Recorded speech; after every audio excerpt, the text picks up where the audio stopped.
नमो भगवते तस्मै कृष्णायाद्भुतकर्मणे रूप नाम विविधेन जगत कीर्तियो यतः सच्चिदानन्दरूपाय विश्वभूतपत्यादिहेतवे तापत्रयविनाशाय श्रीकृष्णाय वयं नुमः। श्री कृष्णाय वयं नुमः।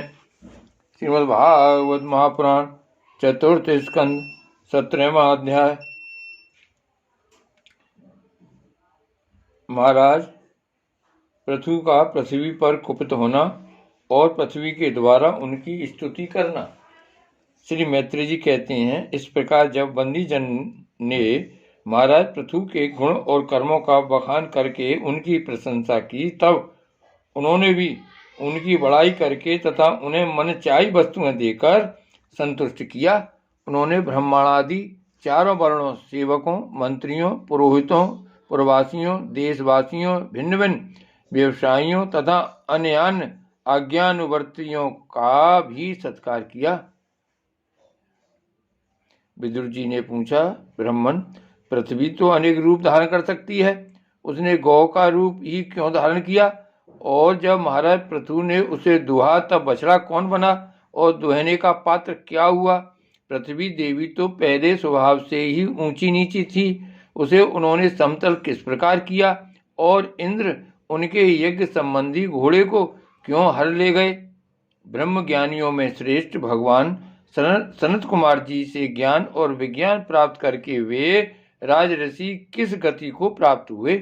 पृथु रूप से सर्वेश्वर भगवान श्री कृष्ण ने ही अवतार ग्रहण किया था। अतः पूर्ण कीर्ति श्री हरि ने उस पृथु अवतार से संबंध रखने वाले जो और भी पवित्र चरित्र हों, वे सभी आप मुझसे कहिए। मैं आपका और श्री कृष्ण चंद्र का बड़ा अनुरक्त भक्त हूँ।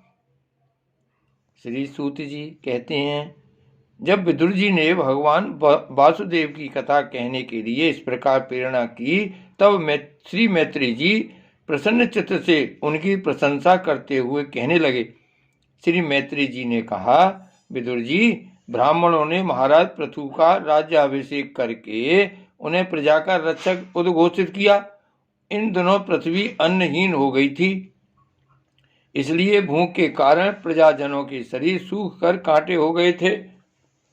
उन्होंने अपने स्वामी पृथु के पास आकर कहा, राजन, जिस प्रकार कोटर में सो लगती हुई आग से पेड़ जल जाता है, उसी प्रकार हम पेट की भीषण ज्वाला से जले जा रहे हैं। आप शरणागतों की रक्षा करने वाले हैं और हमारे अन्नदाता प्रभु बनाए गए हैं, इसलिए हम आपकी शरण में आए हैं।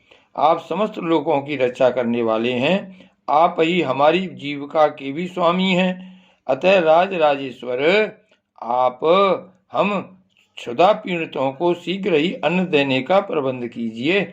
ऐसा न हो कि अन्न मिलने से पहले ही हमारा अंत हो जाए। श्री मैत्री जी कहती हैं, कुरवर, प्रजा का करुण क्रंदन सुनकर महाराज पृथु बहुत देर तक विचार करते रहे। अंत में उन्हें अन्न अभाव का कारण मालूम हो गया। पृथ्वी ने स्वयं ही अन्न एवं औषधादि को अपने भीतर छिपा लिया है। अपनी बुद्धि से इस बात का निश्चय करके उन्होंने अपना धनुष उठाया और त्रिपुर विनाशक भगवान शंकर के समान अत्यंत क्रोधित होकर पृथ्वी को लक्ष्य बनाकर बाण चढ़ाया। उन्हें शस्त्र उठाए देख पृथ्वी कांप उठी और जिस प्रकार व्याध के पीछा करने पर हरणी भागती है, उसी प्रकार वह डरकर गौ का रूप धारण करके भागने लगी। यह देखकर महाराज पृथु की आंखें क्रोध से लाल हो गईं। वे जहां जहां पृथ्वी गई वहां धनुष पर बाण चढ़ाए उसके पीछे लगे रहे। दिशा विदिशा, स्वर्ग, पृथ्वी और अंतरिक्ष में जहां जहां भी वह दौड़कर जाती, वहीं उसे महाराज पृथु हथियार उठाए अपने पीछे दिखाई देते। जिस प्रकार मनुष्य को मृत्यु से कोई नहीं बचा सकता, उसी प्रकार उसे त्रिलोकी में वेन पुत्र पृथु से बचाने वाला कोई भी न मिला। तब वह अत्यंत भयभीत होकर दुखित चित्त से पीछे की ओर लौटी और महाभाग पृथु जी से कहने लगी, धर्म के तत्व को जानने वाले शरणागत वत्सल राजन, आप तो सभी प्राणियों की रक्षा करने में तत्पर हैं, आप मेरी भी रक्षा कीजिए। मैं अत्यंत दीन और निरपराध हूँ, आप मुझे क्यों मारना चाहते हैं? इसके सिवा आप तो धर्मज्ञ माने जाते हैं, फिर मुझ स्त्री का वध आप कैसे कर सकेंगे? स्त्रियां कोई अपराध करें तो साधारण जीव भी उन पर हाथ नहीं उठाते, फिर आप जैसे करुणा में और दीन वत्सल तो ऐसा कर ही कैसे सकते हैं? मैं तो एक सुदृढ़ नौका के समान हूँ, सारा जगत मेरे ही आधार पर स्थित है, मुझे तोड़कर आप अपने को और अपनी प्रजा को जल के ऊपर कैसे रखेंगे? महाराज, पृथु ने कहा, पृथ्वी, तू मेरी आज्ञा का उल्लंघन करने वाली है। तू यज्ञ में देवता रूप से भाग तो लेती है, किंतु उसके बदले में हमें अन्न नहीं देती, इसलिए आज मैं तुझे मार डालूंगा। तू तो प्रतिदिन हरी हरी घास खा जाती है और अपने थन का दूध नहीं देती।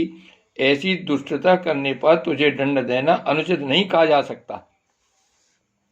तू नासमझ है, तूने पूर्व काल में ब्रह्मा जी के उत्पन्न किए हुए अन्नादि के बीजों को अपने में लीन कर लिया है और अब मेरी भी परवाह न करके उन्हें अपने गर्भ से निकालती नहीं।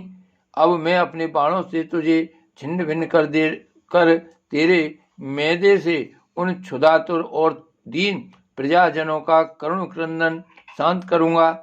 जो दुष्ट अपना ही पोषण करने वाला तथा अन्य प्राणियों के प्रति निर्दय हो, वह पुरुष, स्त्री अथवा नपुंसक कोई भी हो, उसका मारना राजाओं के लिए न मारने के ही समान है। तू बड़ी गर्वीली और मदोन्मत्ता है, इस समय माया से ही यह गौ का रूप बनाए हुए है। मैं बाणों से तेरे टुकड़े टुकड़े करके अपने योग बल से प्रजा को धारण करूंगा। इस समय महाराज पृथु काल की भांति क्रोधमयी मूर्ति धारण किए हुए थे। उनके ये शब्द सुनकर धरती कांपने लगी और उसने अत्यंत विनीत भाव से हाथ जोड़कर कहा। पृथ्वी ने कहा, आप साक्षात परम पुरुष हैं तथा अपनी माया से अनेक प्रकार के शरीर धारण कर गुण में जान पड़ते हैं। वास्तव में आत्मानुभव के द्वारा आप अधिभूत, आध्यात्म और अधिदैव संबंधी अभिमान और उससे उत्पन्न हुए राग द्वेष आदि से सर्वथा रहित हैं। मैं आपको बार बार नमस्कार करती हूँ। आप संपूर्ण जगत के विधाता हैं। आपने ही यह त्रिगुणात्मक सृष्टि रची है और मुझे समस्त जीवों का आश्रय बनाया है। आप सर्वथा स्वतंत्र हैं। प्रभु, जब आप ही अस्त्र शस्त्र लेकर मुझे मारने को तैयार हो गए, तब मैं और किसकी शरण में जाऊं? कल्प के आरंभ में आपने अपने आश्रित रहने वाली अनिर्वचनीय माया से ही इस चराचर जगत की रचना की थी और उस माया के ही द्वारा आप इसका पालन करने के लिए तैयार हुए हैं। आप धर्म पारायण हैं, फिर भी मुझ गौ रूप धारणी को किस प्रकार मारना चाहते हैं? आप एक होकर भी मायावश अनेक रूप जान पड़ते हैं तथा अब आपने स्वयं ब्रह्मा को रचकर उनसे विश्व की रचना कराई है। आप साक्षात सर्वेश्वर हैं। आपकी लीलाओं को अजितेंद्रिय लोग कैसे जान सकते हैं? उनकी बुद्धि तो आपकी दुर्जय माया से विक्षिप्त हो रही है। आप ही पंचभूत इंद्रिय, उनके अधिष्ठात देवता बुद्धि और अहंकार रूप अपनी शक्तियों के द्वारा क्रमशः जगत की उत्पत्ति, स्थिति और संहार करते हैं। भिन्न भिन्न कार्यों के लिए समय समय पर आपकी शक्तियों का आविर्भाव तिरोभाव हुआ करता है। आप साक्षात परम पुरुष और जगत विधाता हैं। आपको मेरा नमस्कार है। अजन्मा प्रभु, आप ही अपने रचे हुए भूत, इंद्रिय और अंतःकरण रूप जगत की स्थिति के लिए आदि वाराह रूप होकर मुझे रसातल से जल के बाहर लाए थे। इस प्रकार एक बार तो मेरा उद्धार करके आपने धराधर नाम पाया था। आज वहीं इस प्रकार एक बार तो मेरा उद्धार करके आपने धराधर नाम पाया था, आज वही आप वीर मूर्ति से जल के ऊपर नौका के समान स्थित मेरे ही आश्रय रहने वाली प्रजा की रक्षा करने के अभिप्राय से पहने पहने बाण चढ़ाकर दूध न देने के अपराध में मुझे मारना चाहते हैं। इस तृणात्मक सृष्टि से रचना करने वाली आपकी माया से मेरे जैसे साधारण जीवों के चित्त मोहग्रस्त हो रहे हैं। मुझ जैसे लोग तो आपके भक्तों की लीलाओं का भी आश्रय नहीं समझ सकते, फिर आपकी किसी क्रिया का उद्देश्य न समझें तो इसमें आश्चर्य ही क्या है। अतः जो इंद्रिय संयम आदि के द्वारा वीरोचित यज्ञ का विस्तार करते हैं, ऐसे आपके भक्तों को भी नमस्कार है। श्री भागवत भगवान की जय। श्री गोवर्धन नाथ की जय। श्री वल्लभाधीश की जय। परम दयाल गोसाई जी महाराज की जय। श्याम स्वरूप श्री यमुने महारानी की जय। श्री गोकुलनाथ की जय। जय जय श्री गोकुलेश, जय जय श्री गोकुलेश।